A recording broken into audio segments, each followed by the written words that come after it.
저는 지금 오천 일월문화공원에 나와 있는데요. 포항시 향토사학자 박남희 선생님을 만나 일월문화공원에 대한 이야기를 들어보도록 하겠습니다. 안녕하세요, 선생님. 네.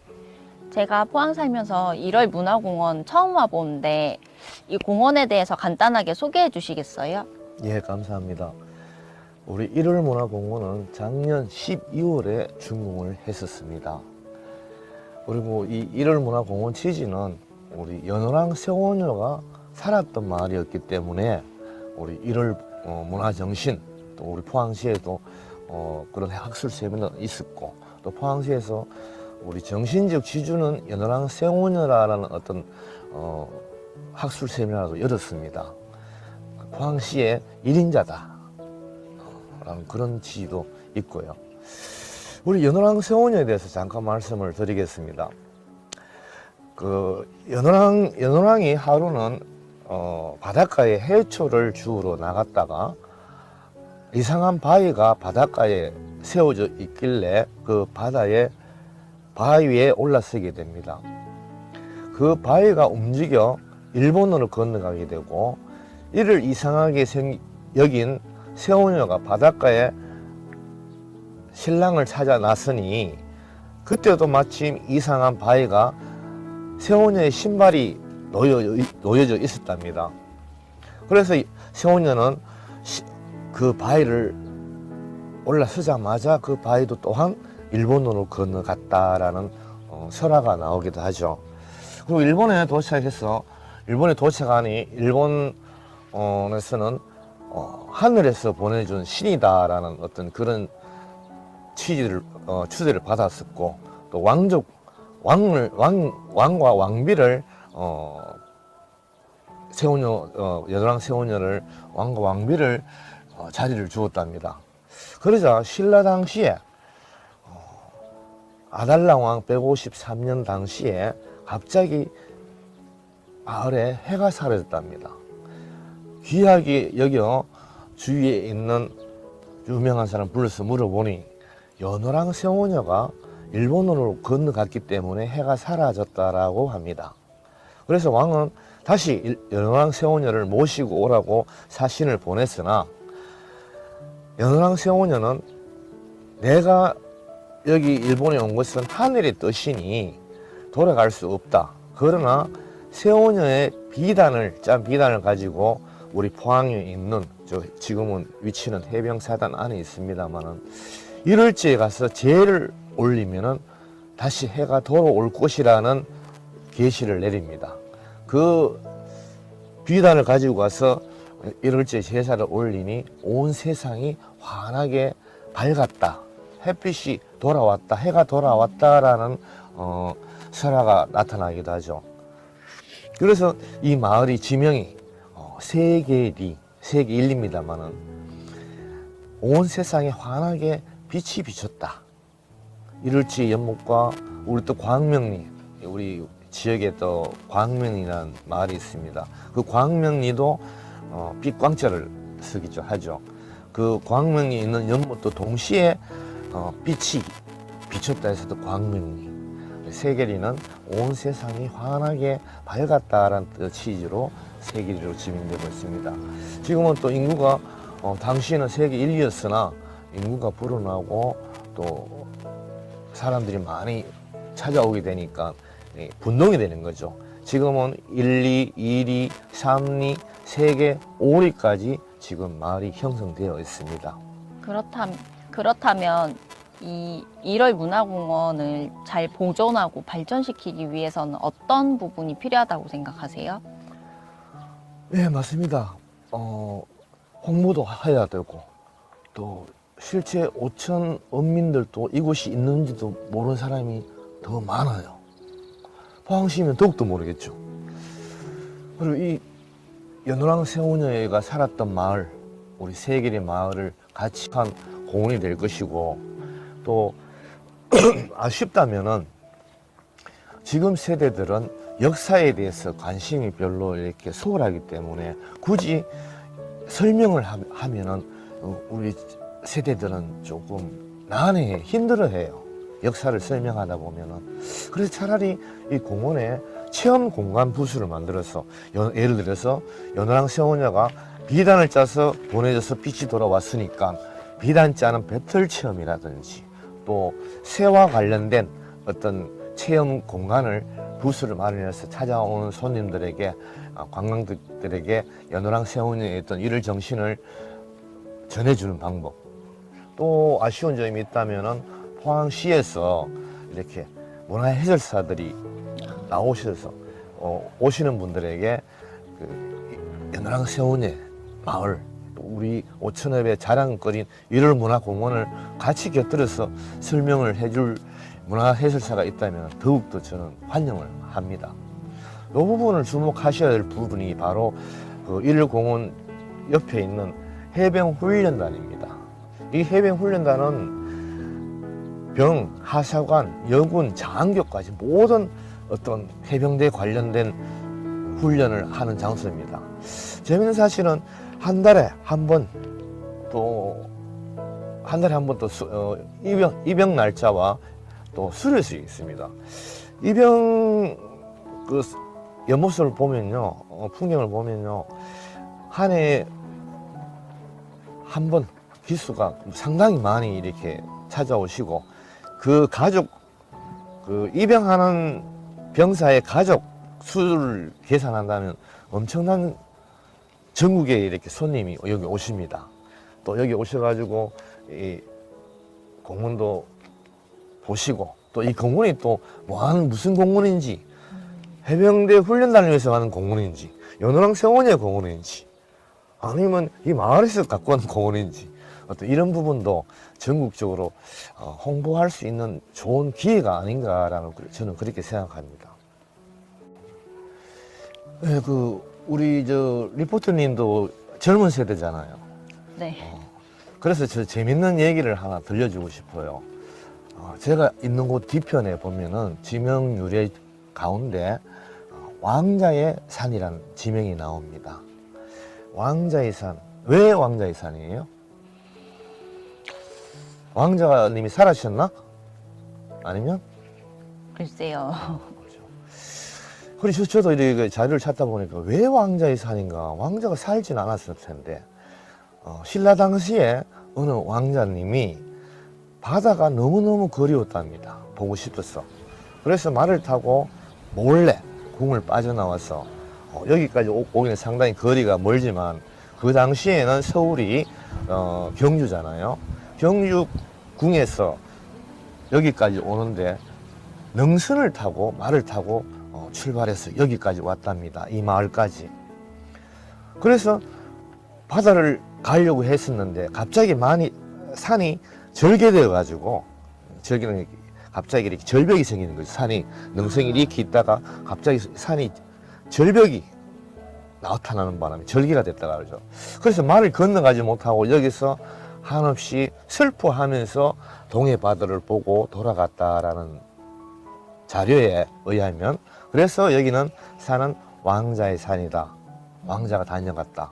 또 말을 건너갈 수 있는데 산이 잘렸대서 말잘내기 산이라는 그런 지명도 나오기도 합니다. 이렇게 옛날 얘기를 향토사학과라고 막 앉아서 끄서 얘기하기보다는 이렇게 재밌는 얘기를 이렇게 어린 친구들한테 이렇게 들려줄 수만 있다면은 더 이렇게 역사적 친근감이 느끼지 않을까 그렇게 싶어서 우리 리포터님한테 얘기한 겁니다. 앞으로 좀 관심을 많이 가져주시길 바랍니다. 저는 이 공원을 만들게 해주신 분이 지금은 고인이 되셨지만 포항일대학 교수님이시고 우리 향토사학과의 1인자, 포항시 1인자이신 배영일 교수님께 항상 감사드리고 싶어요. 상당히 여기 공원이 생길 당시에 교수님과 제가 해병훈련단에 가서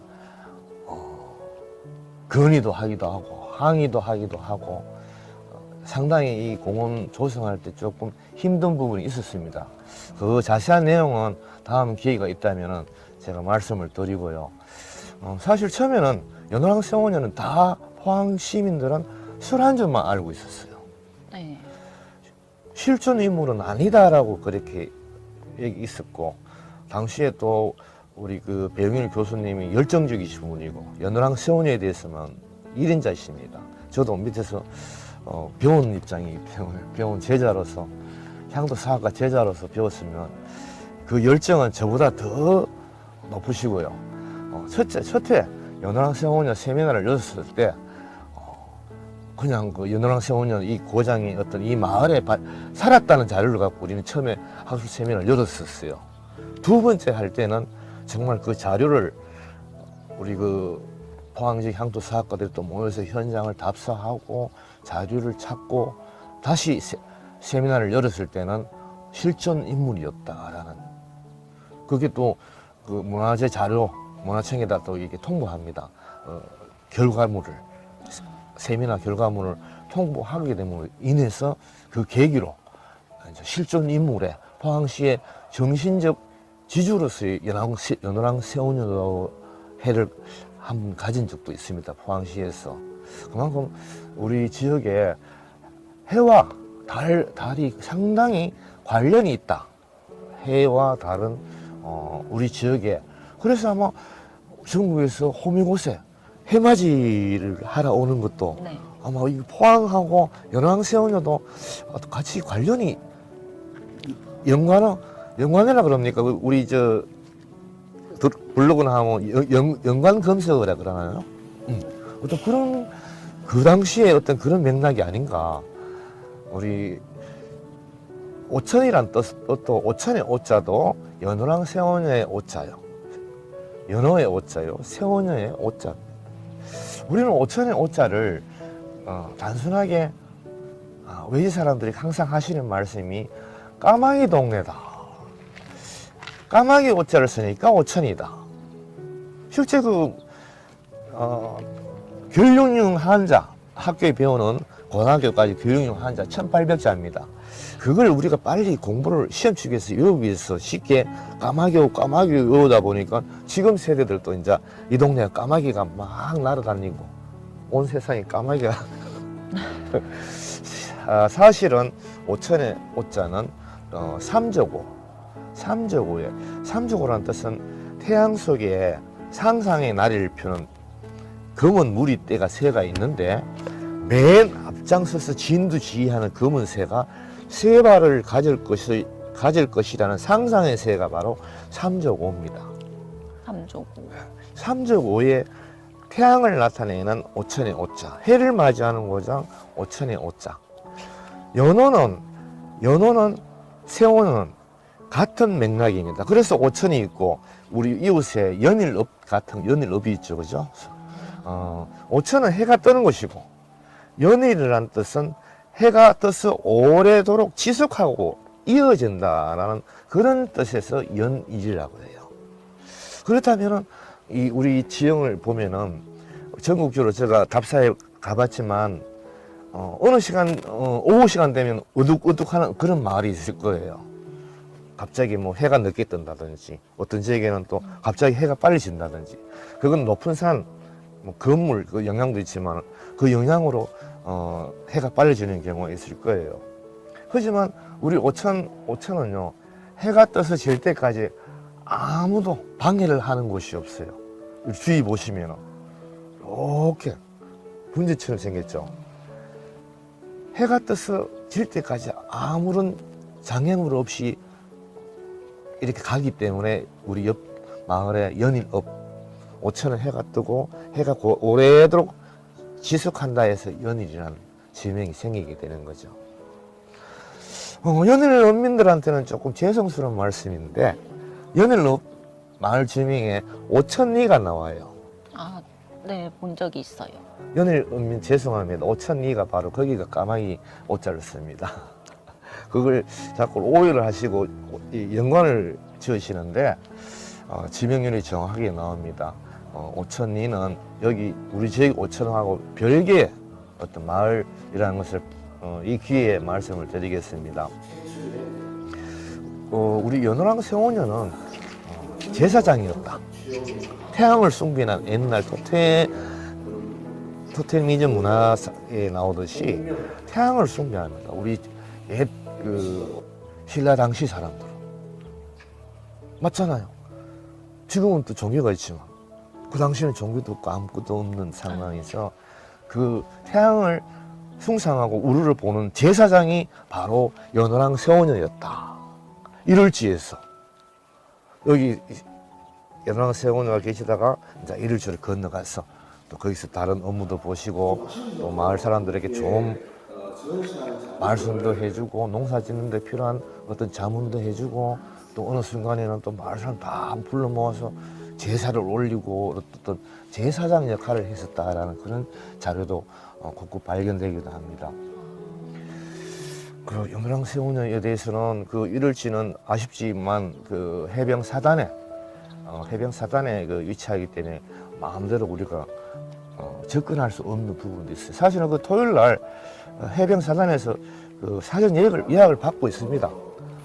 언제든지 갈 수 있으니까 주말에만 한해서 특별하지 않은 한 해병 사단에서 이렇게 사전 예약을 하면은 이를지를 방문할 수 있습니다. 또 연호랑 세원녀를 설화에서 신화 인물로 바뀌었을 때는 저는 상당히 흥분했었고 병일 교수님께 상당히 감사합니다, 고맙습니다는 말을 연발을 했었습니다만 또 다른 시각을 본다면은 정말 연호랑 세원녀가 그 멀리 일본까지 바위를 타고 갔을까라는 그 의문점도 추측이 가능하죠. 또 아닌 다른 태양신을 모시는 제사장으로서 어떤 일본으로 건너갔을 경우도 있고 또 다른 새를 이리 다룰 줄 아는 기술을 가진 연호랑 세원녀일 것이라는 추측도 난무합니다. 아직 정확하게 이렇다 하는 결과는 나타나지 않고 있고요. 앞으로 주목하고 연구해야 될 부분 같습니다. 네, 선생님. 연호랑 세원녀에 대해 잘 안 알려진 부분까지 오늘 알게 된 유익한 시간이었고 일월문화공원이 잘 보존되고 발전했으면 좋겠습니다. 장시간 인터뷰 감사드립니다. 네, 감사합니다.